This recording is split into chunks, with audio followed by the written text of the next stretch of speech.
Good evening. I'm Sean Taylor, and thanks for tuning in to another episode of Hustle.Play.Love. Tonight's hustle topic is toxic workplaces. Work trauma can be soul-crushing and infect every aspect of your life. It can come in the form of blatant racial, gender, religious, or identity bias. But more likely, it's microaggression, being othered and made to feel like you don't belong, or you didn't earn the right to be there. Nitpicking, having your work sabotaged or discredited, and your contributions overlooked or hijacked by your boss. It's stressing you out and threatening to derail your career, or worse. It often comes down to choosing between your job and your mental well-being. But is that really the only way out? My first guest has been through it, fought back, and discovered a calling in the process. She is an employee workplace discrimination consultant and author of the international bestseller, Hush Money: How One Woman Proved Systemic Racism in Her Workplace and Kept Her Job. Her name is Jacquie Abram, and she joins us now from Aurora, Colorado. Thank you, Jacquie, for being here with us. Now, thank you so much for having me. Absolutely. So the woman who kept her job, that's you, right? So you were working in higher education, and then how did you come to write Hush Money? So Hush Money is a book that I wrote from a place of pain after my six-figure career in higher education was derailed numerous times over a 20-year period. So if you think about what that does to you psychologically, having this job that pays you well, that you are exceptional at, having that rug pulled from under you, losing that income and your ability to provide for and feed your family, living off the savings you've accumulated until it runs out, finding yourself homeless as you're waiting for your next opportunity, that's what created Hush Money. Hush Money was written in a very dark place. I wanted to take what had happened to me. I wanted to memorialize it for others to learn from.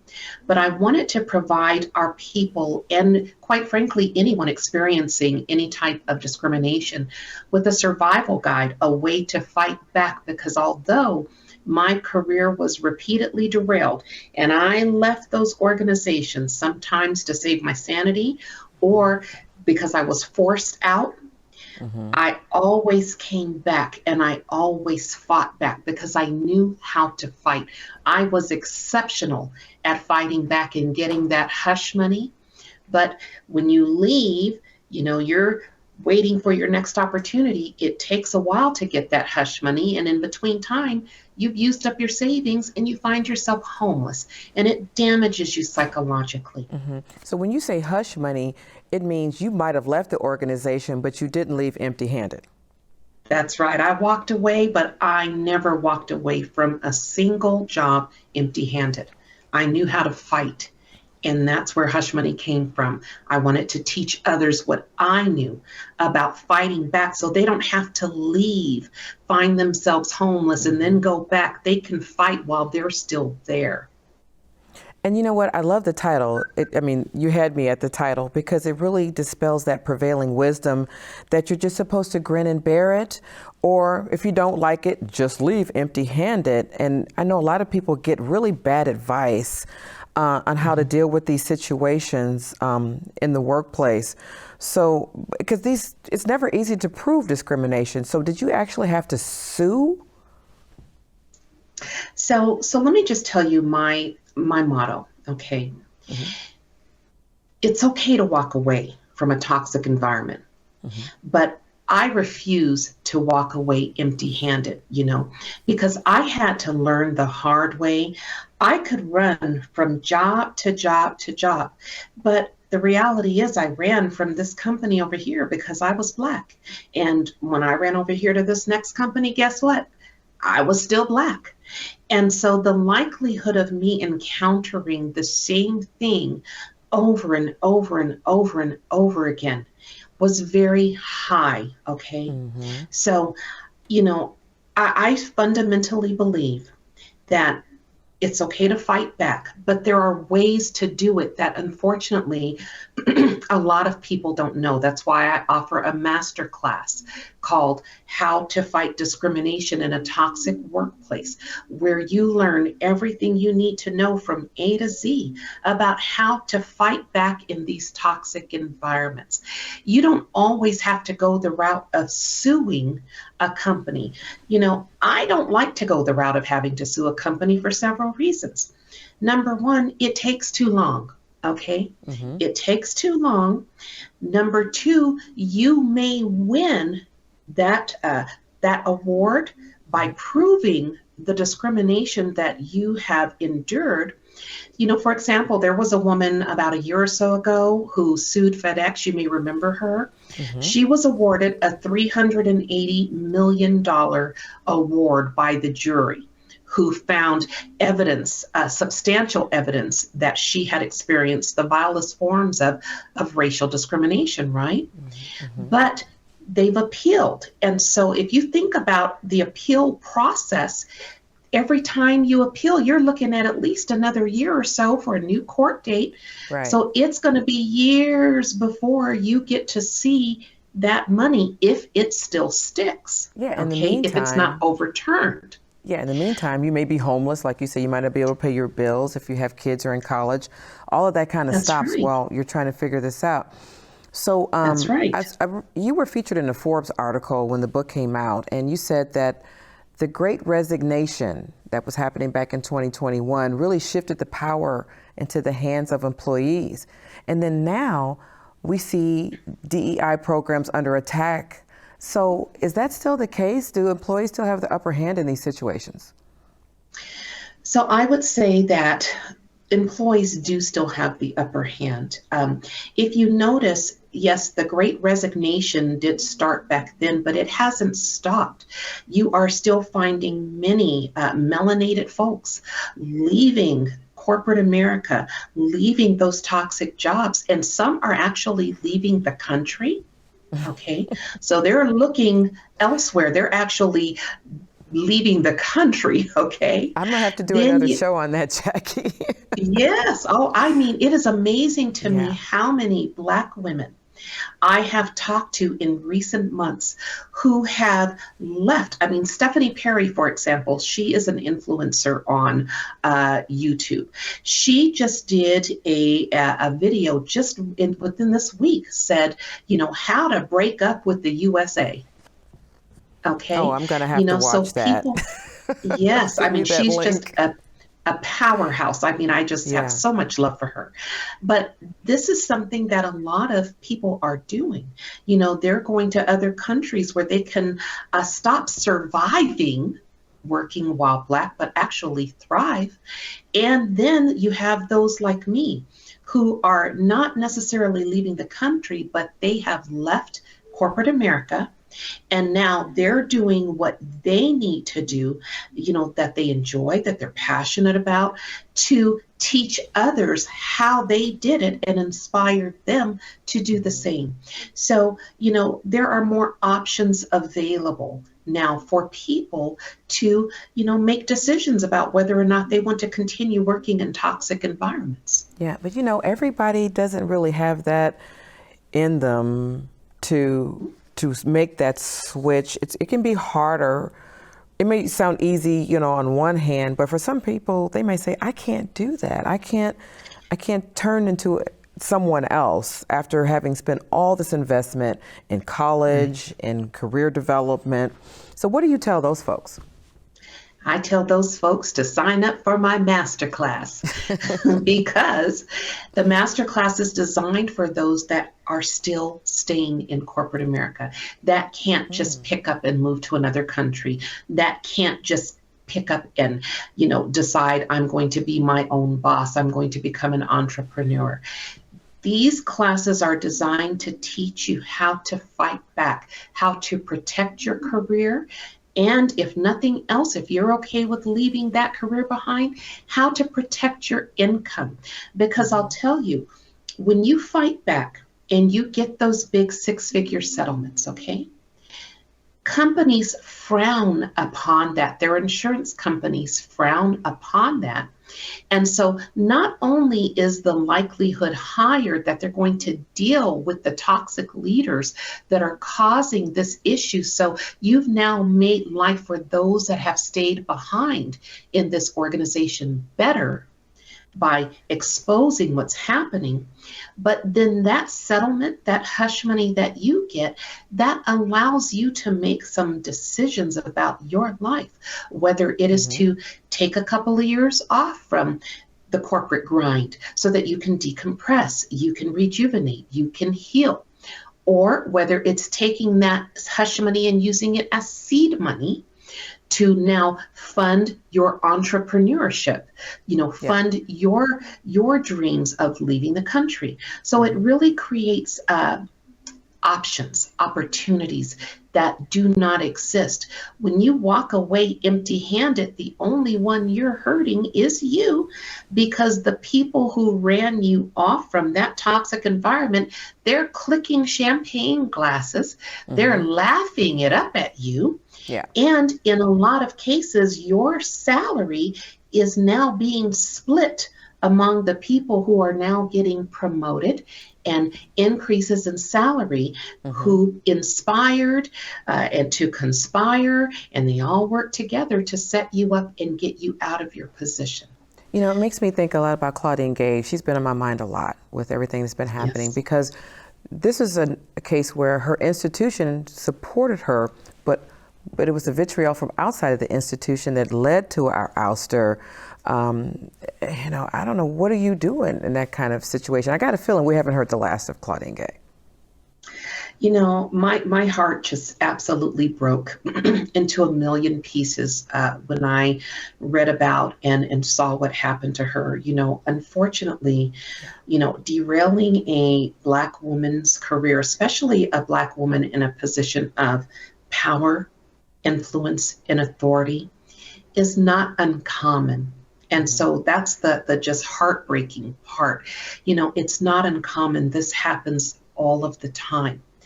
Her situation was a little different because, like you said, it wasn't her employer that was toxic, that was creating the toxicity that ultimately forced her out of her position. It was an outside entity. Yeah, and in this climate, social media, could be used to derail anybody's career, no matter who you are. Absolutely, absolutely.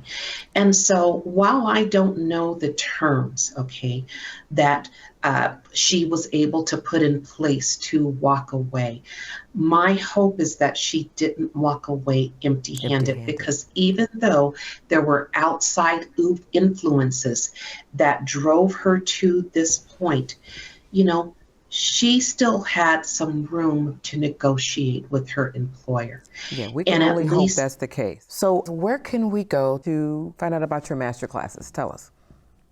So the best way to find out about anything related to me is on YouTube or on LinkedIn. If you want to have a conversation with me and you need to reach me immediately, LinkedIn is the best place to reach me. I practically live on LinkedIn. But that's awesome. I also and that's how I found you, Jacquie, and I'm so glad that I did. I want to thank you so much for sharing your story, and thank you for joining us today. We'll be right back. Thank you.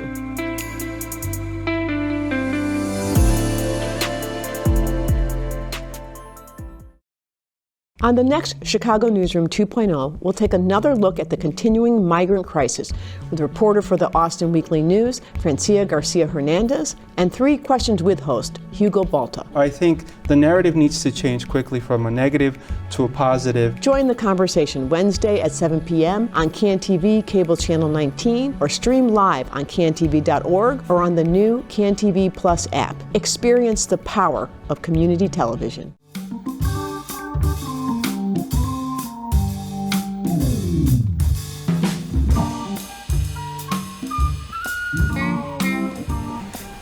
Welcome back. So here on Hustle.Play.Love, the subject of love is about more than people we love.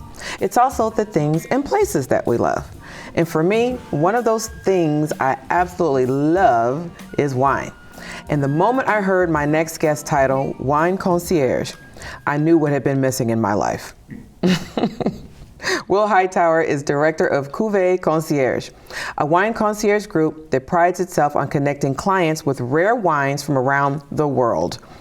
Welcome. Thank you for coming. Thank you for having me. And thank you for bringing all these wonderful wines. Sure. So whenever I see someone who's basically living my dream like you are, I wonder, how did you get there? How did you get into the wine business? That's a great question because it just kind of fell into my lap. I was in corporate America in finance for over 10 years, and I was a part of a huge layoff during that time, and I was fully licensed and everything, but I didn't really want to go back into that rat race anymore. Yeah, corporate finance sounds like a reason to drink. Right. Yeah, I mean, because that's so funny you said it, because I was always enjoying wine, but I didn't know anything about it. Okay. And my wife and I would always frequent restaurants, and I'm always ordering wine. And so she actually said, "Have you ever thought about becoming a sommelier?" And I didn't even know what the word meant at the time.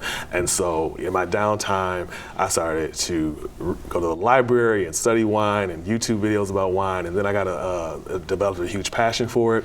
And I just ended up getting a part-time job at a small boutique wine store. Oh, okay. And it just really took off from there. I really built his business to a really great level. They're still going strong today. And I said, I could do this for myself. And That's great. I didn't know you could study wines in the library. I just learned something. You can just check out a book and, just read about it. And then I also went to a wine school and got my certifications as well. So. Oh, that's great. Yeah. About how long does that take? I'm curious. It's not long, but it really depends upon how many certifications you want. There's different levels to it. So I'm at a level 3, but level 1 might be like couple, maybe a month. Level 2 maybe longer. Level 3 is a little bit more of a rigorous process, so it could be like 3 months or so like that. But it's not like a actual school where you're in school for like 4 years, nothing like that. Okay. Yeah. Okay.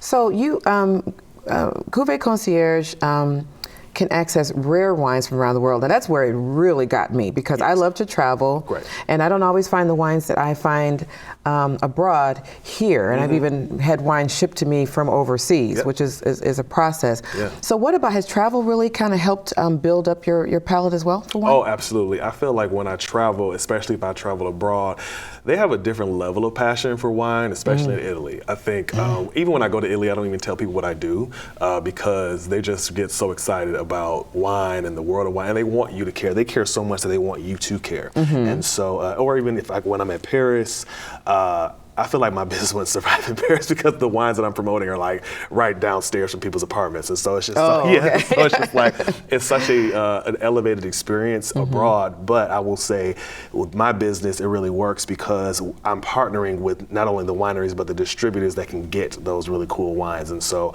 I really connect with my clients to deliver those wines so they don't have to go to the store and sift through so many different good and bad wines. And there is a such thing as a bad wine. And that's what we pride ourselves on. You say there is or isn't? There is. Oh yeah, trust me, I've got a sign that said life's too short to drink bad wine. That's a good sign. It's a very good sign. So it's a wine club that you have also too, Yes. so we can get some of the wines that you have here. So actually, I can't wait to dive into some of those, but tell us about the wine club, like how that works. Yes, I'm very proud of the wine club because it's 100% curated for each individual. And so we get to know all of our clients and we curate wines on a monthly basis based on their palate, what they like, and more importantly, what they do not like. And we ship it to their home or their office on a monthly basis. We have a 2-bottle option, a 4-bottle option, and a 6-bottle option. But because we're a small business, we can customize it because some of our clients, they just want maybe 2 wines, but they want them to be extremely premium and high quality. And so we can customize something for them. So if someone's interested in, wines or Dom Perignon champagnes, that is going to have to be a customized experience outside of what we already have set up. I love it. It's like Christmas. Yeah, right? So let's tell me what we've brought here. What do you have? So the first wine, when I do a tasting, I always like to start off with a sparkling wine. Ooh, okay. And what I like about this particular sparkling wine, this is a Cava from the Penedas region of Spain. That's for you. Ooh. I'm going to drink with you if you don't mind. I do not mind. Yeah, so because drinking alone is, no I fun. do it all the time. But But this wine is one of my favorites because it is made in the Champagne method, but we don't call it Champagne because it's not from the region of France of Champagne. But it has very similar notes that you offer, that you'll experience, like with Champagne from France, brioche, bread, toast points, walnuts, things like that, and a little bit of lemon zest as well. And so, ooh, Happy New Year! Happy New Year! Yes, I love this. It's got a great nose on it. I love the nose, and what's really important is the mouthfeel, which we call the finesse or the mousse. The mouthfeel, the fine bubbles. That's what people really spend their money on with Champagne because it really offers a really good experience. It's elegant. So, because some wines, especially Cabas, are a little bit more higher in texture, which is great. But this particular one has a certain style that mimics exactly what you get from France. So. I love that. I like your generous pour if you're tasting. I know that's a bad habit. I don't know if we'll ever get through the rest of it. We could. I'm sorry, I forgot. We got You're not supposed to chug these, folks. No, that was a generous pour. But yes, that is one wine that we really promote a lot. I love that. Yeah, and it's from fantastic. Los Monteros. My Spanish is bad, but Los Monteros. Los Monteros. Oh, there you go. So, but how much would a bottle of Cava like that cost? We have that at around $20 even. Oh, that's really reasonable. Yes, I think so too. Yeah. Especially because of the flavor profile, and it is a natural wine, so there's no added sulfites or preservatives or anything like that. Okay, well, let's move on to number 2. And I guess you don't get any since you poured me this great big old giant. I know, right? Okay. What do we have here? So this is, now we are in France, and so today we're going to have our wines be our passport. So this is a Chardonnay, and I always like to talk about Chardonnays because there's so many people that say I don't like Chardonnay. I love Chardonnays. Oh, then you're in luck. This is, but French Chardonnays are very different. Yes, very different. So a lot of people do not like the oaky, buttery styles of the California styles, but this is from the Chablis region. So that's a premium region. So we don't even call it Chardonnay on the bottle. It just says Chablis. And it's kind of like when you're at a restaurant, or a lot of people even order these from the club because it's a high premium one.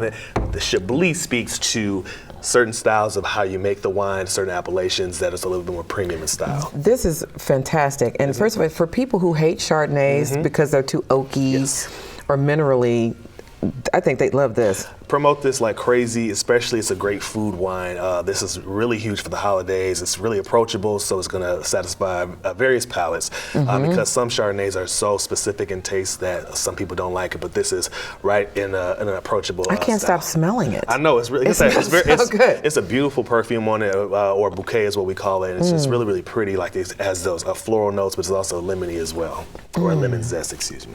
So should people smell the wine before they drink it? Yeah, when you haven't got proper tasting, you should always joke and say swirl, sniff, and Do you swirl white? Because some people don't swirl their whites. I swirl all my whites. Yeah, wake it up. Okay. Yeah, wake it up. Make those notes pop a little bit more, and that's how you make them pop when you swirl it, sniff it, and then you savor it. That's fantastic. Yeah. That is Thank you. fantastic. I'm glad you liked it. I do. See, okay, I already know what I'm doing after the show. I'm joining the wine club. I love it. Exactly. So what else do you have here? So let's do some reds. And so this is now we're gonna pop of cheese. Yeah, now that's perfect for this one because this is going to have a little bit of a tannin structure on it. So what I mean by tannin, a little bit more bite. The skin of the grape is going to be on there, but it's a lighter body and style. This is from the Côte d'Or region of France, so it doesn't have the classic Syrah, Mourvedre, and Grenache. This is only Syrah and Grenache, so no Mourvedre. Syrah is a bigger style. Mourvedre, it's one of my favorite words. Is it? I have to remember that. That's one of your favorite words. This one is going to have a little bit of more of a lighter body and style, so not as big, but it does offer a little texture and structure. So we like to, it has majority of Grenache, 75%, and just a hint of Syrah to give it a little bit more body. So what would this pair with? Like a lighter red? Sometimes I'm not sure what to do with it, and sometimes they say fish, it goes well with fish, but it can. I don't want to go too crazy with that. Like, yeah. It needs to, no Chilean sea bass or anything like that. It needs to be like a heartier fish, like a swordfish or salmon or something like that. But if you're doing like a white fish or something really like delicate and flaky, you're gonna mess it up. So it needs to have a little bit more of density in the body of the protein. But definitely poultry for sure. And you want to go like lamb or duck or something like that. But I would not do like ribeye or New York strip or anything big. Nothing big, yeah. But you know what? This is great because it's not going to overpower the food. No, it's just it's kind of like approachable in style, and so we showcase this particular one because it does offer a little bit of a kick, but it's not that really harsh. Yeah, it's not too hard. A lot of people aren't really a fan of a red wine. A lot of people say I don't like red wine, but they're not drinking different styles, different styles, right? I used to be one of those people. Okay. So I think you left the big dog for last. I did that for you. This is Amarone. I remember that when we talked. Amarone. Yes. So this is a really. And I opened this up maybe about an hour before we got here because this does need to decant. Look at this color. I know. It's just really. It matches. It really does. It's very beautiful. I wore my Bordeaux colored suit. I did not peep that, but now I see it's really great. Yeah, so yeah. that is going to have a lot more complexity and texture. So the more that breathes, the better that's going to get. And that's going to go with, I'm a huge advocate of drinking where you are the region of the food, so food and wine pairings. So if you're drinking Italian wine, go for the risottos, go for the big pastas, go for those Italian styles because that is going to be paired beautifully with it. It's a red blend, which is the classic style of Amarone. Yeah, I can tell. Definitely could probably open up for another hour. Yeah, honestly. Yeah, it really can. Like I try my best to get this to breathe as much as possible. It's a 2015 too, so great year in Italy. It's just a really, really beautiful expression of fruit and style. That and was complexity. a good year in Italy. Yes. Yeah, it's a great. It's like different characteristics that you're going to really experience in those years, and so I really appreciate this style of wine because it just really speaks to why I got in the business in the first place. The really cool notes and expression and the stories and the history and the family-owned businesses. Oh, I love that. I went to Italy. I went to the Antinori vineyard and actually met an Antinori, Anna Antinori, and tasted wines there and went to their wine cellar. And it's just an incredible experience. But to your point, drink from the region. When you travel to different regions around the world, a lot of them don't go outside of what's right there. Like for instance, I couldn't hardly get any fish in Florence, but I could get it in Milan. Interesting. Yeah, because it's like, there's nowhere to fish around here. So they that makes a lot of eat sense. what's there, Yes, what's close to them. So what's the price range of these wines right here? Yes, so again, this is about 20, this will be about 35. This is really just about 19, and this is going to be about 49 to $5. And all of them are totally worth it. I love it. And that's a great price range. A lot of wine clubs, like I used to belong to some wine clubs, and I love them, but when if you have a bad quarter, we have to cancel your wine club membership because every shipment is $300 and $400.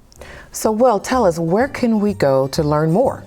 Thank you for asking. You can go to our website, www.CuveeConcierge.com. All of our information where you can learn more about us and how we can, uplift your wine experiences right there.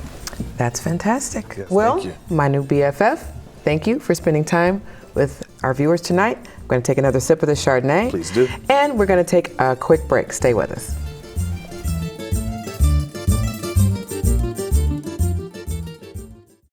I'm Ugo Balta, host of the program 3 Questions With. In a society that is becoming increasingly diverse, different communities must come together and find common ground. Black and Latino communities in particular have a unique opportunity to collaborate. So we focus on working with smaller nonprofits who are looking to grow scale but don't have the capacity to navigate. Join us on Wednesdays at 7:30 in the evening via Channel 19, streaming on cantv.org and the CanTV Plus app. Thank you for joining me tonight. And I want to give a special thanks to my guests, Jacquie Abram and Will Hightower. If you're experiencing trauma at work, for any reason, please get help to protect your investment in your career, in yourself, and in your mental health. And I do hope you'll come back next week for an all-new episode of Hustle.Play.Love. In the meantime, go ahead and rewatch the show at your convenience on demand at cantv.org or download the CanTV Plus app. Until next time, stay on your hustle, play like you mean it, and love like there's no tomorrow. I'm Sean Taylor. Good night.